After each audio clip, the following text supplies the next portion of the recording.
Hey everybody, how's it going? All right, so here we are with the build one phase of the IRONMAORI Toa training plan.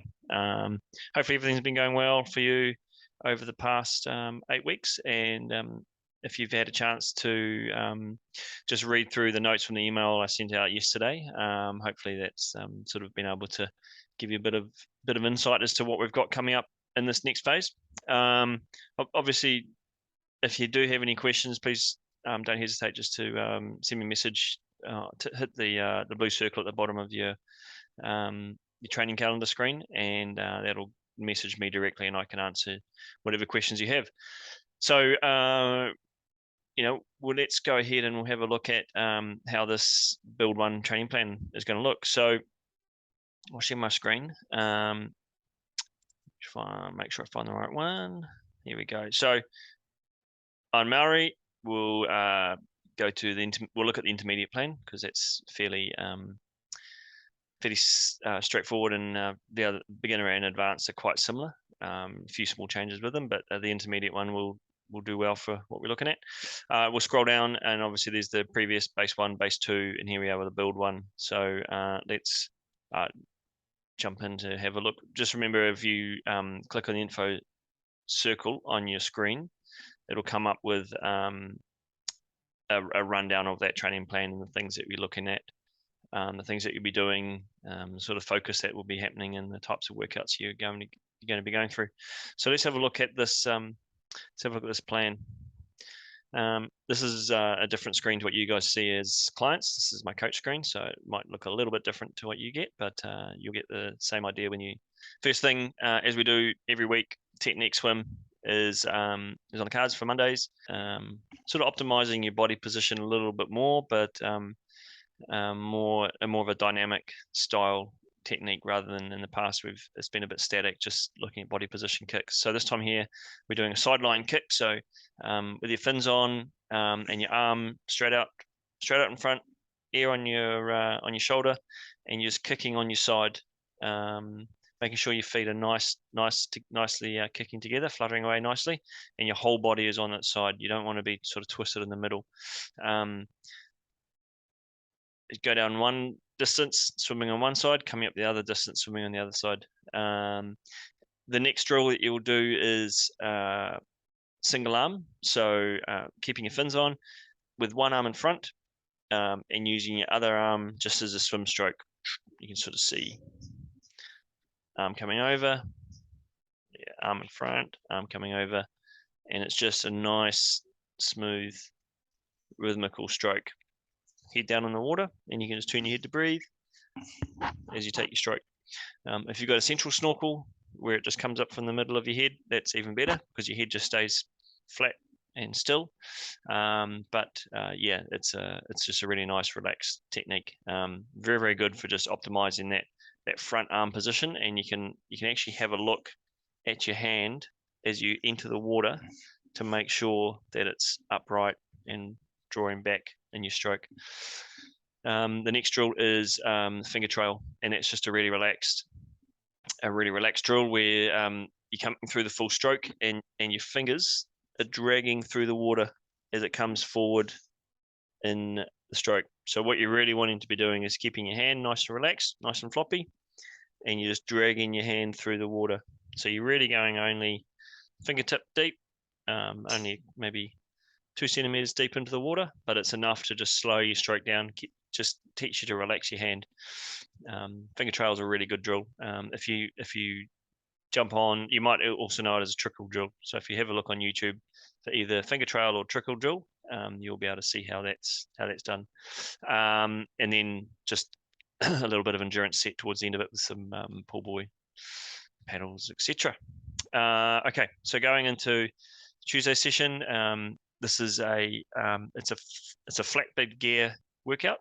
It can be done either indoors or outdoors, and depending on whether you're doing beginner, intermediate, or advanced, you'll have a different number of intervals and different duration for the interval.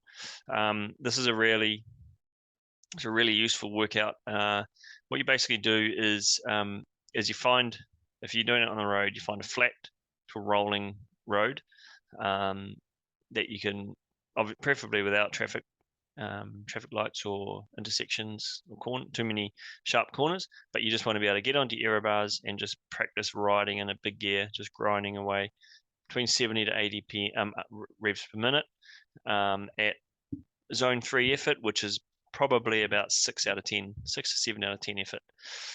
So it's a little bit of intensity to it, but it teaches you to pedal the full cycle of your pedal stroke.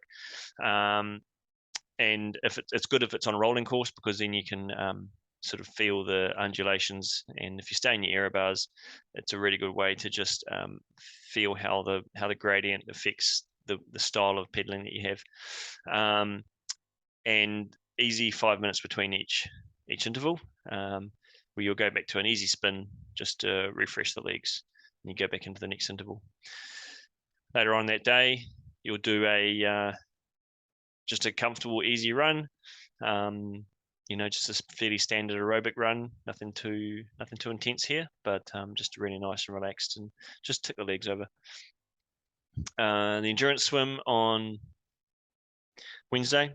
Obviously, this changes each week. A couple of short kick intervals there, and then you go into sort of a fairly steady endurance set. Something where there's a little bit of intensity to it, but it's mostly comfortable aerobic. And then we'll go into a hill session, run session. So this is done in the afternoon, enough time to have recovered from the swim, and you'll just find a hill that's 3 minutes long and not too steep, probably about 4 to 6%. A little bit different to the ones you're doing in the last block, and you just run them at a fairly strong pace, but not a flat out pace, keeping your heart rate in control, and it's about 10 beats over your aerobic threshold. So no more than 10 beats over your aerobic threshold. So the average heart rate that you kept for the time trial, you want to pretty much stay within 10 beats of that. But again, it's more about how you feel. You want to feel like you're running at a strong pace, but not a flat out pace. And it's repeatable for however many intervals you have in that session. So if you have 4, 5, or 6, then you'll need to adjust your effort accordingly, so you can complete each hill rep at the same intensity. And ideally, the last, you don't want to get to the last couple of intervals on a couple of hill sets feeling that you're really struggling to push through it. Thursday bike session is a threshold workout. So this is a pretty tough one. You'll do again different amount of intervals and different duration of interval depending on the beginner, intermediate, advanced plans. And it can be done indoors or outdoors. It's probably better to be done indoors because you will be riding quite hard, and it's just a lot safer and a lot easier to manage than outside. But if you're outside, then that's absolutely fine as well. And this is holding a little bit of a higher cadence than you may have in the past. So 90 to 95 RPM, ideally. It's pretty hard pace at zone 4. So it's just reaching that threshold power, and the duration or number of intervals will vary from plan to plan. 5 minutes, really easy spin between. Make sure you have plenty to fuel on for this session. So a good drink, carbohydrate drink mix, and maybe even a gel or two just to help you get through this. Only that session for Thursdays. Swim is a speed workout on the Friday, and then we'll go on to a long endurance ride in your aero bars, mostly in your aero bars on Saturday, and that's beginning to we're beginning to push the duration out a lot more, 4.5 to 5 hours. So you can see we're really beginning to ramp up the cycling. Again, looking to ride your aero bars as much as you can, but only when it's safe, and keeping your intensity around that zone 1, zone 2 effort. You don't have to push too hard in this session. It's hard enough as it is, just by the nature of the duration.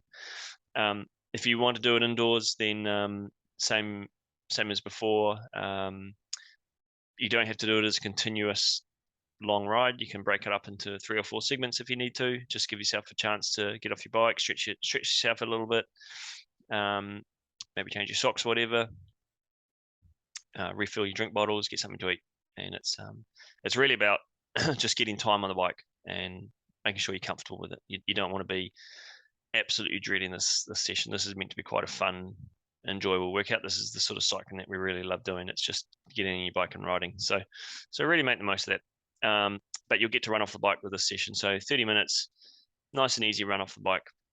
Just get the legs turning over, getting used to running off quite a long, arduous ride. And then the Sunday long run is just your standard endurance pace at the beginning of the week, at the beginning of the block. But for some of the intermediate and the advanced, you'll go into a build set where as you progress through the session, you go a little bit faster. And that's an important one to just be aware of, that you're not going too fast at the start, so you keep something in the tank for later. So yeah, the normal progression applies through the weeks. As we've seen before, you'll start doing a little bit more duration, a couple more intervals.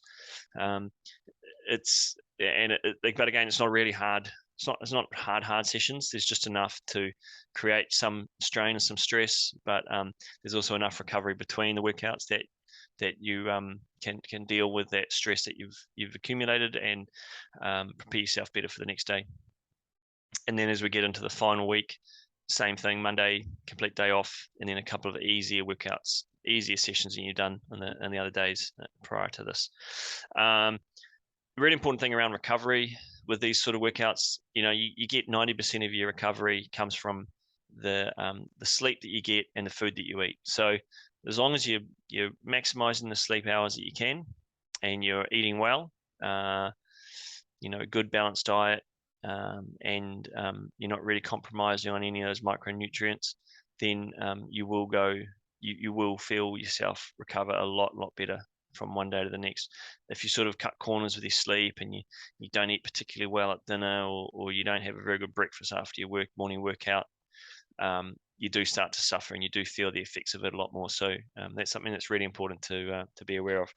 The other thing is that a few people have messaged me through this last period to say that they've come down with a few illnesses, a couple of bouts of flu. Obviously, some people have had COVID, and it's really important to make sure that you don't come back to training too quickly. It's very, very hard to exercise and to train effectively when your body is trying to deal with an infection. So let those symptoms pass. Make sure you're feeling much better before you do start any training, and the workouts will be absorbed a lot better. The risk is if you come back to it too soon, you might end up having another couple of weeks off, which is a really, really frustrating thing. You want to be able to get through as quickly as you can, and taking 3 or 4 extra days before you start your training again is probably a lot safer than taking too many risks to get back into training too soon. If you do have to take a decent amount of time off, then I recommend slotting in 1 or 2 weeks from the preparation phase, just to reintroduce yourself to the training again. And you may need to message me directly just to make sure that we give you the right number of weeks, because some people may have had a little bit more time off than others, and I just want to make sure that you guys get back into the training in the right way, and don't rush back into it. And on the converse, we don't want you to miss out on any training if you feel you've recovered really well. We want you to get you back into these positive, stressful workouts properly. So yeah, there's a couple of things to take on board there. If you have any questions, please just contact me. I'm here to help. And just feel free to share your ideas out to the group through our forum in the Foot Traffic website. Make sure that you just tell us your stories, share your ideas, share your training sessions, tell us how everything's going. It's great to hear. Everybody else loves hearing how our teammates are going, and I'm really looking forward to seeing and hearing from you to see how this latest phase has gone. That's about it for now. I don't think there's any questions that have come through, so we'll sign off, and I look forward to seeing how things go and introducing you to the Build 2 phase in 4 weeks' time. Okay, everybody, take care. Bye-bye.